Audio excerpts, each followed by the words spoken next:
Good afternoon, everybody. I wanted to go ahead and um, show you some examples of some of the practice problems that I kind of alluded to, or some of the types of homework or types of problems you will see on the exam as it pertains to amino acids and peptides and some of the things that you might see with respect to a peptide.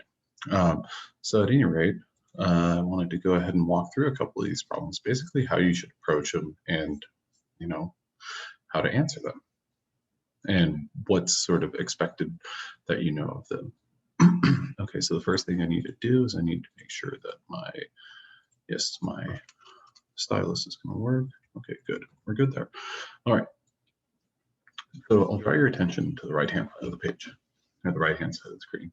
What we've got is this chart, and this chart tells me my amino acids, and then the N-termini pKa values, the C-termini pKa values, and any of the relevant R group pKa values. Now this right here is the chart that you're going to see on the exam. Now with respect to these different groups, you'll look at, they're not in any sort of order, or they're not in any sort of order that's like alphabetical or anything like that. So whenever it comes to navigating this thing, what you need to recognize is your low pKa of 1, 2, so these two right here, your low one is going to be the C-termini. Your higher one is going to be the N-termini. And then the third one is going to be the R group. And you know that because 15 of the amino acids listed here do not have an R group pKa value. Okay, so these are going to be provided. And what you always have to remember is what matters is what is the pH versus the pKa. If the pH is higher than the pKa, so if the pH of the solution is higher than the pKa of that particular group, that group is going to be deprotonated. Okay, so if the pH is lower than the pKa, well then that group is going to be protonated. Okay, now you have to think about the consequences of those two groups. If it's a COOH, when that is deprotonated, it is COO minus. So that's a 0 or no charge to a -1 charge. Okay, if it is an N-termini, for instance, well, that's going to be protonated and have a +1 charge. When it is deprotonated, it's NH2, and there is no charge whatsoever. So that fluctuates between a +1 and a 0. All right, now with that said, I want to go ahead and work through this problem. So we're going to be using this exact same peptide for a couple of different problems, or for the 5 problems that are on here. But the first thing that I want you to be able to do whenever you look at any peptide is I want you to be able to recognize where the peptide bonds are. And so what I recommend that you do is find the C-termini of an amino acid. So what you're looking for there is a carboxyl group, or a carbonyl carbon. And you're going to take that carbonyl to a nitrogen, carbonyl to a nitrogen, carbonyl to a nitrogen, carbonyl to a nitrogen, and we're done. Okay. Now, the carbonyl to a nitrogen is going to be a peptide bond. So this molecule right here has 4 peptide bonds. Now, what I'd next like you to look at is, where are my R groups? Well, my R groups are going to be found on my alpha carbon, which is the carbon that precedes my carbonyl carbon. So that here would be 1, here would be another, here would be 1, here, and here. Okay, so that's one way that you can do it. Another way is just to go N, C, C, tracking your N, C, C, N, C, C, and that can give you direction as to what each atom is and which molecule or which amino acid R group that you're actually finding. Okay, so what I want you to then look at is, what are your different R groups? Now, what I'd first like to recognize is alpha carbon number 1, 2, 3, 4, and 5. Alpha carbon number 1 and 3 are identical. Alpha carbons number 1 and 3 are both prolines. Now those proline residues, well, they form a ring structure that basically circles back to the amino group of that same, or within that amino acid. Okay, so amino acids 1 and 3 are for the amino acid proline, which I'm going to write the single letter code. This is not an expectation I have of you, but I'm going to write the single letter code for numbers 1 and 3. Now amino acid number 2, okay, our amino acid number 2 is simply a methyl group, okay, and the two simplest amino acids are glycine, which is simply a hydrogen, and alanine, which is a methyl group. So PAP. Now my fourth amino acid R group is 1, 2, and then it's a carboxylic acid. So it's CH2, CH2, and then a carboxylic acid. That is the amino acid glutamic acid. Now my last amino acid from my last alpha carbon, keeping in mind we're going from the N termini to the C termini, so my C terminal amino acid is 1, 2, 3 CH2 groups, and then this beast of an R group down here. So we've got a nitrogen, a carbon, we've got 2 nitrogens coming off of that. That is the amino acid arginine. Okay, so this is the polypeptide paper. Now, being able to identify this as the polypeptide paper is something that I don't expect y'all to be able to do, but this is, you know, being able to identify the amino acids was an important part of solving this problem. Now, with that, oh, oopsies.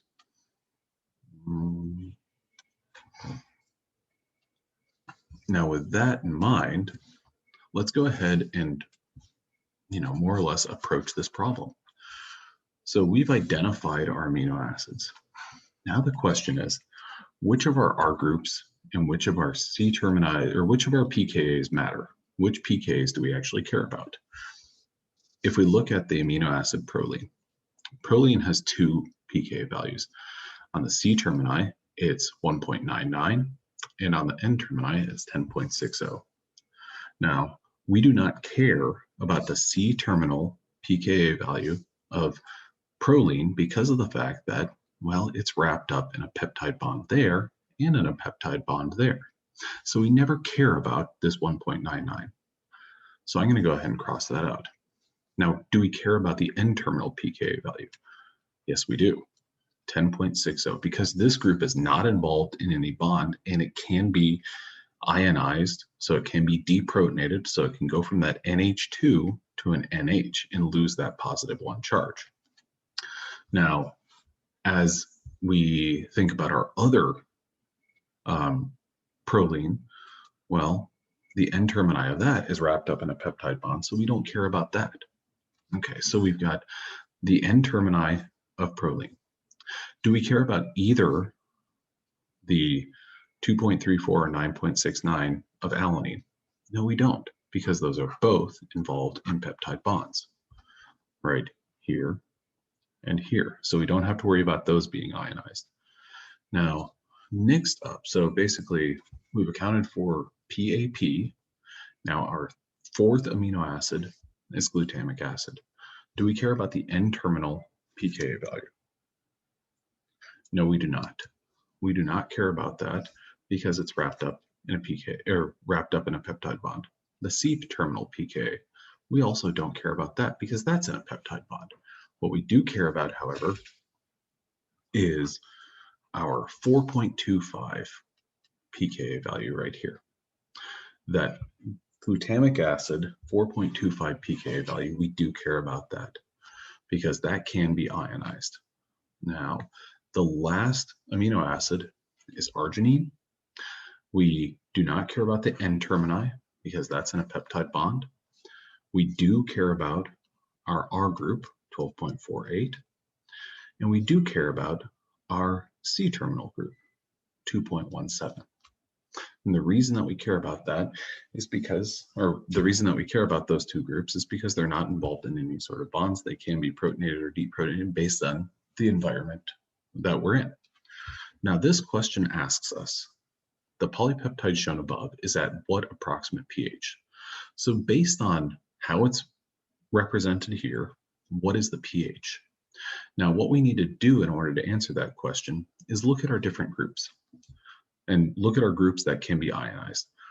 Now, the good thing is the only groups that can be ionized are this one, this one, this one, and this one. So we have a grand total of 4 groups that can be protonated or deprotonated. Now, if we look at our 2.17, our lowest pKa value, that is deprotonated. What does that mean? That means that our pH is above 2.17. Okay. Now, if we look at our other groups, our next highest group is this R group, or this R group for glutamic acid. Glutamic acid is protonated. So that carboxylic acid is going to, or it's COOH rather than COO minus, meaning this is protonated, which means that our pH of our environment must be below 4.25. Okay, so basically this gives us a range that this molecule has to be in. It's got to be in an environment that is above 2.17 and below 4.25. All right, now with that taken into consideration, so now we've narrowed it down that our pH has to be above 2.17 and below 4.25. And as a result, now let's look at our answer options. Our answer options are below 1, off the table. On the opposite end is above 11, also off the table. So we're not looking at an extreme of extremely acidic or extremely basic. Then if we go up to answer option D, it's above 7, below 11, not an option. C is above 4.5 and below 7. That's also close, but not really what we're looking for. Ultimately, our best answer is answer B. The pH is above 1 and below 4.5. Please note, we basically deduced what our range had to be before we even looked at our answer options. All right, I hope that was helpful. Now we'll go on to our next answer, or our next question. The next question is a little bit more simple, and that question is simply how many peptide bonds are shown in the figure above? And identifying your peptide bonds is an important part of this, and that's looking for that carbonyl oxygen or carbonyl carbon to the nitrogen. So there were a total of 4 peptide bonds shown in this molecule, a grand total of 5 amino acids, but only 4 peptide bonds. Okay. Next up, I'm skipping number 3 because that was a single letter question. That's not something I expect of y'all, so I'm not going to include that in our review. Okay, now this is another question that you should definitely expect to see something like this. And this, I don't want anyone to get tripped up and think, oh, this has to be some sort of trick question. It's not, I assure you. This question is, what is the charge of the molecule shown above? All that this consists of is looking at the molecule, and identifying a positive charge. Identifying the groups that can be either positively charged or neutral. N termini has a +1 charge. C termini has a -1 charge. +1, -1 are going to cancel. Then we look at the R group for arginine. That has a +1 charge. The only other ionizable group was the R group of our glutamic acid, which is neutral. So this right here and this right here, they effectively cancel one another out. This contributes nothing, and the only group that gives us a charge is this one right here. So ultimately, this is going to be +1. Okay. Now, the last question is another sort of question that I like. Can the molecule above ever have a charge of +3? Okay, So what this requires is for you to identify the possible ionizable groups and then know what they can be. So this right here can be +1. The N-termini of our N-terminal amino acid, and this is again that PAPER peptide. So this group right here is +1. This group right here is 0. This group right here is -1. But if it was in an extremely acidic environment, it wouldn't be -1, it would be 0. This group right here is +1. So of all of the groups, when they are fully protonated, you've got +1 here, +1 here. So we're looking at an extreme charge of +2. So the answer to the question, can the molecule above ever have a charge of +3? The answer is a no. Okay, so these are all legitimate test questions. Here's 4 of them. I would definitely anticipate a question similar to each one of these that's shown above, or that we worked through here. I hope this was helpful, and there we go. Have a good one.